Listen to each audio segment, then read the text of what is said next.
Hello everyone, this is part 20 of What If Naruto Left Konoha and Goes to Sunagakure, and I hope you guys enjoy this video and to like, to subscribe, to share, and check out the playlist. To see more, comment down below. Now let's start the intro. They call me a god. They call me a god. They call me a god. Join my membership, the perks are great.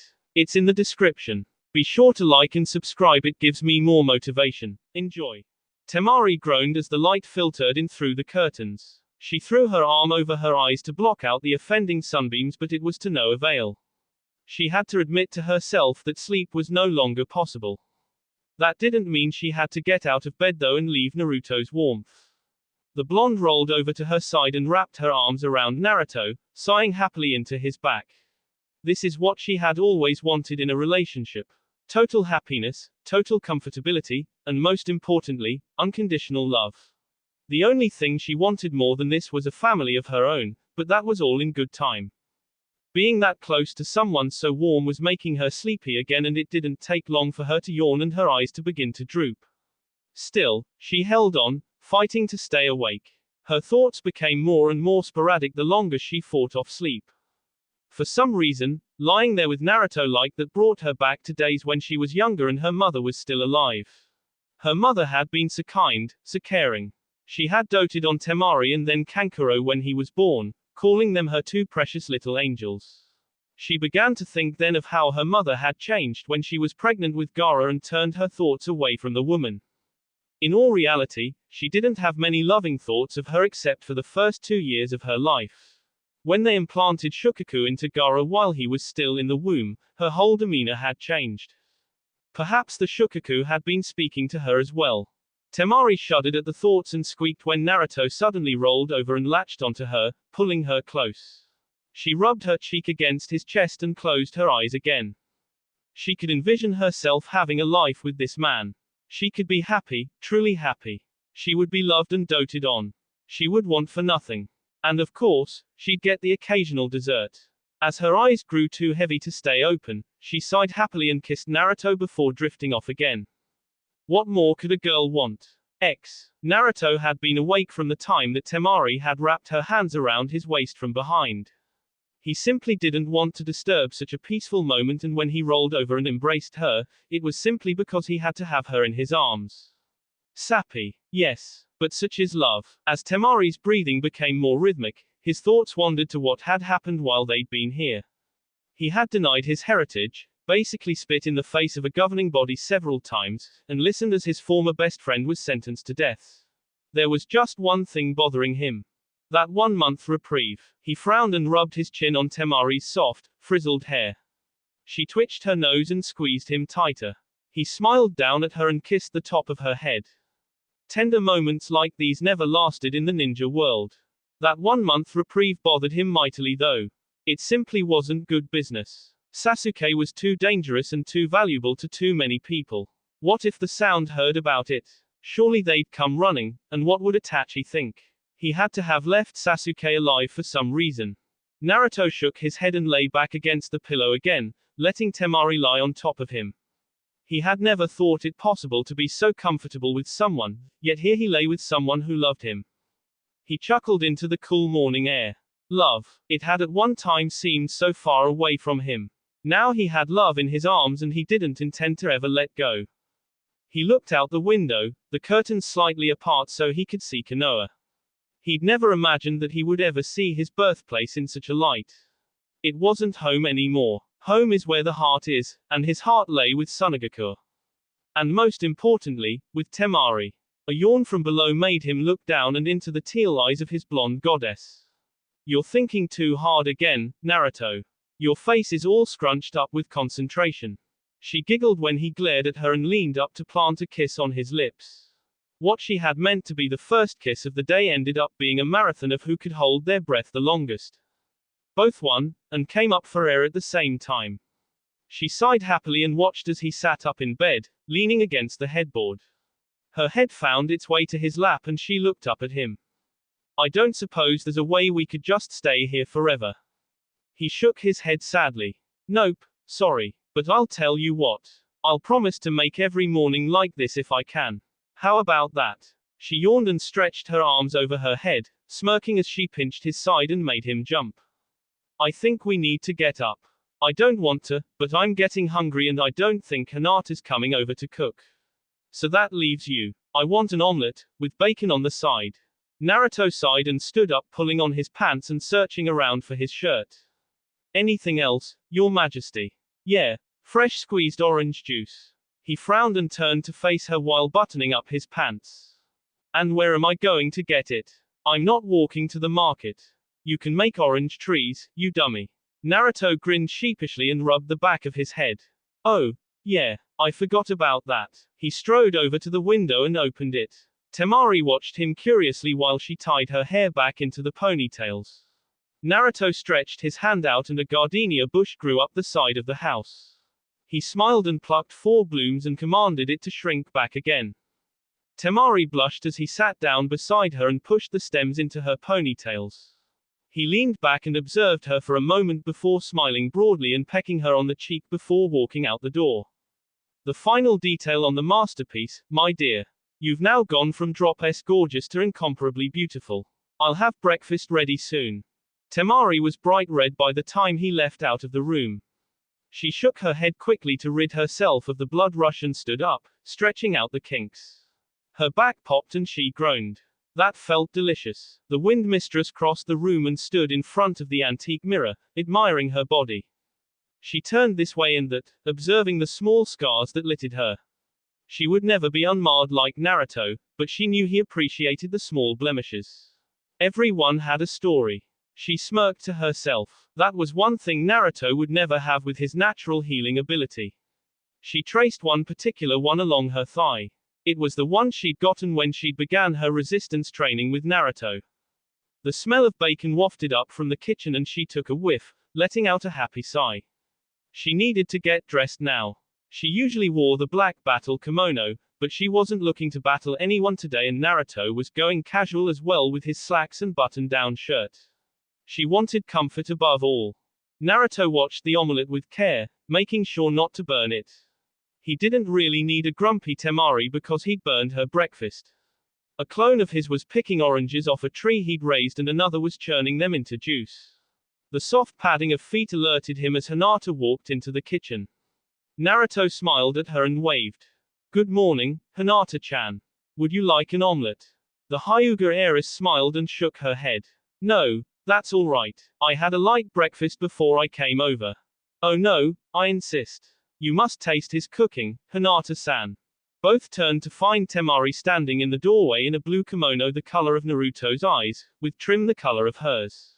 She'd had it tailor-made back in Suna before they came to Konoha and she was glad she had done it now. It accentuated her beautifully. Hinata smiled at her and bowed slightly. Temari-san, good morning. You look lovely with those flowers in your hair. And thank you, but I don't want to be a burden. Temari smiled and waved her hand dismissively while taking a seat at the table, motioning for Hinata to sit. She did think she looked better with the flowers too. Plus, Naruto liked it. Thank you for the compliment. And nonsense. He's more than willing and he's not a bad cook to boot.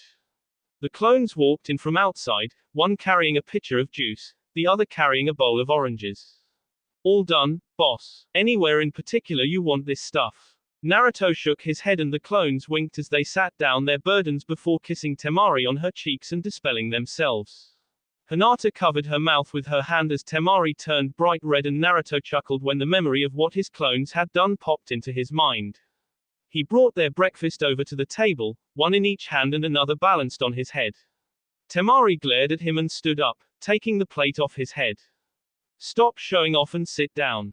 Hinata just watched the two with an amused smile as they bickered back and forth. Her dreamy sigh made both blondes look in her direction. What's the matter, Hinata-chan?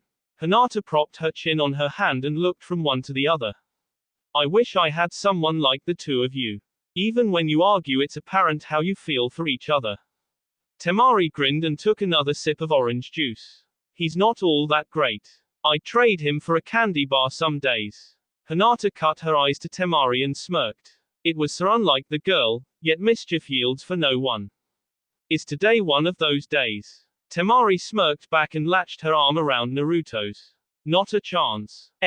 They'd left the house after chatting with Hinata for a little while longer and made their way to Naruto's old training ground. He sniffed the air, taking in the scents of the forest and smiled. This is what I want for my property. I want this scent all the time. Temari took a whiff and scrunched her nose. I'd rather have gardenias outside the window for me to smell. Or roses. Something colorful. There's too many shades of green here, not enough variety. Naruto gave her a funny look and quirked his eyebrow. So you can smell them. Why would you want to smell them? Temari gave him a hurt look. You mean, you don't want me living with you? Naruto panicked and went into damage control.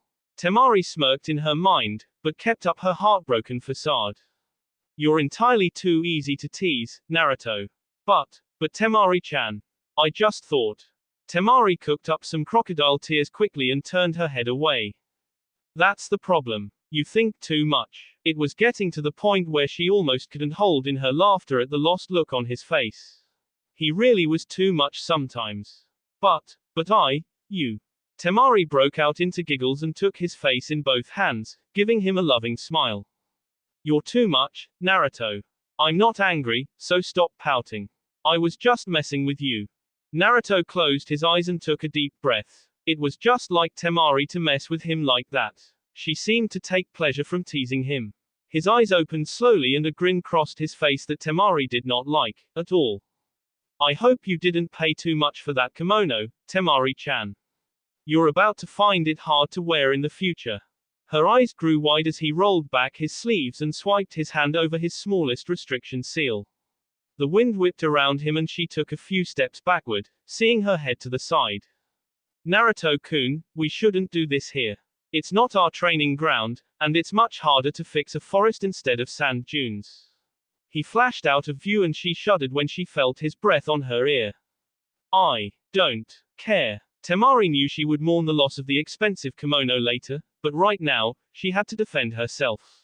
She lunged forward just as his foot found the space where her head had been and rolled to a kneeling position, reaching behind her for one of the small iron fans that she carried on her all the time. That wasn't fair, Naruto-kun. She felt the air distort behind her again and he wrapped his arms around her shoulders from behind. It made her feel safe and insecure at the same time. Safe, because she knew he wouldn't really and truly hurt her. Insecure, because she knew she'd have a few bruises at the end of this. He whispered into her ear again. Life's not fair, Temari. Remember, in the middle of battle, I'm no longer Naruto-kun. I'm just Naruto. He shoved her forward and she used the momentum to handspring back to her feet and released her own restriction seals. The wind rushed around her and she grinned as she put the fan before her face, obscuring the view of her mouth and batted her eyelashes. Or, you're so cute when you're being aggressive. It's much hotter than when you're being pacifistic. Come on, honey, show me what you got.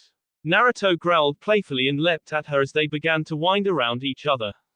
The force of the winds caught the attention of several ninjas and soon the perimeter of the clearing was dotted with ninjas of various degrees. Temari spun gracefully and twirled her fan in Naruto's direction, sending a funnel of wind his way. Naruto sidestepped and let it fly by him, right toward a group of hidden chunin. He smirked and held his arm out to his side, his staff erupting from the ground and leaping into his hand. He twirled it about and pointed it at Temari. Let's see how this goes. We've never done the green versus your wind manipulation. Temari grinned and readied herself. She felt so much lighter on her feet without the restriction seals, like she could do anything. She tipped the fan in a come hither motion and snapped it shut. Naruto tilted his chin up and slammed his staff into the ground. A tsunami of plants erupted from the ground, heading straight for Temari at high speed. Her training with Naruto had given her a greater understanding of her own power over wind and she had become very proficient in using it. A small fan was more than sufficient for countering his deluge of greenery. The metal blades snapped open again and she swiped it forward, infusing it with wind chakra and cutting a swath through the plants headed toward her. Naruto frowned as she destroyed his small tsunami and raised his staff overhead as 4 large trees erupted from the ground, blocking the wind headed his way. He slowly stepped around the trunks and clucked his tongue. TSK, Temari. I thought you had more oomph than that. I'm disappointed. Temari growled and charged her fan with wind chakra. You're just lucky I left my battle fan at Hinata's house. I'd have already won this by now. Naruto grinned and wagged his finger at her, as if he was chiding a child, as she rushed forward, the air around the fan distorting. Naruto channeled his own wind chakra around his staff, small chunks coming off of it, and slammed it against Temari's fan. The two wind chakras battled each other for dominance as the two grit their teeth, trying to overpower the other. What the hell is going on here? Sweet Jesus NS, do all you blondes have to be so loud? The two blondes looked to the side at the same time, their weapons sliding past each other and sending vortexes of wind chakra barreling towards the woods behind both of them. The wind slammed into the forest, uprooting trees and sending the hidden ninjas scurrying for cover. Naruto and Temari stood frozen as they stared at an irate Tsunade, who had a wide awake for once Sanzoku on her shoulders. The older blonde put her hands on her hips and tapped her foot, small vibrations rumbling through the ground. Well, I'm waiting. Naruto put his staff on his shoulders, hanging his arms over it like he was carrying a yoke. Temari put her fan back into the folds of her sash and fixed one of the ponytails that had come loose. She frowned when she realized that her flowers had been lost in the fight. We were just sparring, Hokage-sama. We can't let our skills get rusty just because we're on vacation. Tsunade's tapping was getting harder. Most spars don't tear up the landscape and attract every ninja in the vicinity. The training ground is a mess, the forest is knocked down, and I'm pretty sure that some of my chunin have been hurt. Naruto sighed and took his staff off his shoulders and tapped it on the ground. Trees erupted from the ground, replacing the ones they had knocked down. You happy now, Bar-chan? Tsunade narrowed her eyes at the nickname. No, I'm not happy. Look at my training ground. It has scars everywhere. Naruto shrugged and let go of his staff, watching as it sank back into the ground. So, I'll pay you to have a genin team clean it up. What's the big deal? You two didn't have authorization to use this field. I'm still not seeing the problem. Tsunade walked forward and glared at both of them, making the two younger blondes shrink back slightly as she whispered. What if you had uprooted or crushed the memorial stone? Naruto's eyes widened and he looked at the ground, somewhat ashamed of himself. How could he have forgotten about the memorial stone? Tsunade sighed and scratched Sanzoku under his chin. Don't worry about it. I'll let it slide this time. Now, come to my office. I need to talk to you two about something. Naruto nodded and fell into place beside Tsunade, his head still hanging. Temari frowned at his hangdog look and cut her eyes to Sanzoku, who was still riding on Tsunade's shoulders. So this is where you've been since last night. Sanzoku lazily flicked his tail at her. Well, I didn't want to interrupt the two of you while you were playing. I didn't want to hear you playing either. So, I went to Tsunade's office and slept on her desk. How did you get in? Sanzoku yawned and flicked his tail again. I can get in anywhere I want to. It helps that she was asleep at her desk as well. The window was unlocked. Temari frowned at Tsunade. Hokage-sama, do you ever go home and sleep in a bed?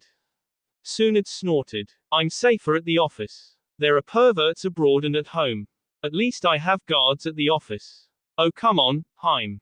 I'm not that bad. Temari whirled around to find Jiraiya walking beside her. She blinked rapidly and looked to find Naruto walking as if nothing had happened. Where the hell did you come from? Jiraiya grinned and wagged his finger. That's for me to know and you to never find out, my dear. Temari scoffed and turned back to the front. Whatever, pervert. Jiraiya rolled his eyes and sighed, speaking to Naruto. You know, after being called that by you for as long as I've known you, it doesn't sting as much anymore. Pervy sage. Jiraiya hung his head. You guys suck. Tsunade motioned for Naruto and Temari to take a seat in front of her desk while Jiraiya stood behind her, leaned against the wall. Sanzoku lay cradled in Tsunade's arms while she stroked him like a cat. Naruto smirked as he sat down. I thought you didn't like Bar-chan touching you because she threatened your balls, Sanzoku. The red panda yawned and cracked an eye open. We buried the hatchet. Let's leave it at that. You brought her some sake, didn't you? I don't recall. Of course you don't. Tsunade cleared her tea and Temari and Naruto immediately brought their attention to her. Tsunade laced her fingers together and rested her chin on them. What do you think of Konoha's decision to execute Uchiha Sasuke? The two blondes were taken aback by the question. Temari turned to Naruto and nodded her head for him to answer. This was his field. Well, I'm surprised. I would never have thought you could convince them to go through with an execution. But why wait a month to execute him? Why not just do it now? Tsunade sighed and looked down at her fingers. It's customary for the condemned to have time to think over what they've done and contemplate their fate. Besides that, it gives the interrogation department time to weasel more information out of them. But Sasuke is too dangerous to keep for a month. What if Oto tries to rescue him? What if someone attempts to? Tsunade sat back in her chair, letting her arms fall onto the armrests. Well, Hebi won't be coming to save him. Gaara executed him all right after we left. Sugetsu was left out in the desert in that canister we caught him in. Karen was beheaded. Juugo was a tougher nut to crack. He was impervious to most pain, so Gaara just crushed his entire body. They won't be coming to help him. She looked out the window, casting her gaze over Konoha. No one will come for him. He has no allies. But that's why I have a plan. Naruto's interest was piqued immediately. Go on. Tsunade grinned and leaned forward conspiratorially. We're going to execute him early. 2 weeks early. I'll have Yamato make a platform in the middle of town and we'll parade him out and behead him. A grand spectacle that will send a message to the other Nukenin that we aren't fing around anymore. Naruto blinked. Are you serious? You're actually going to do that? What about the council? What about protocol? Tsunade scoffed and pulled some sake out of her drawer, pouring some for Jiraiya and herself. The council can stuff it and I could care less about protocol. Following the rules has cost me a lot already. This is one time where I'm using my position and power to do some good.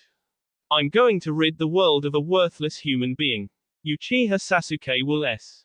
Jiraiya took his dish and downed it with a quick gulp. We want you to be there, to see this through to the end. You'll also be a deterrent if anyone tries anything. Not many would try to go against the man who took down Uchiha Sasuke. How about it? Naruto nodded his head and pulled Temari's hand into his own, winding their fingers together. We'll be there. They had been in Konoha a little over 2 weeks already and it was the day of Sasuke's execution.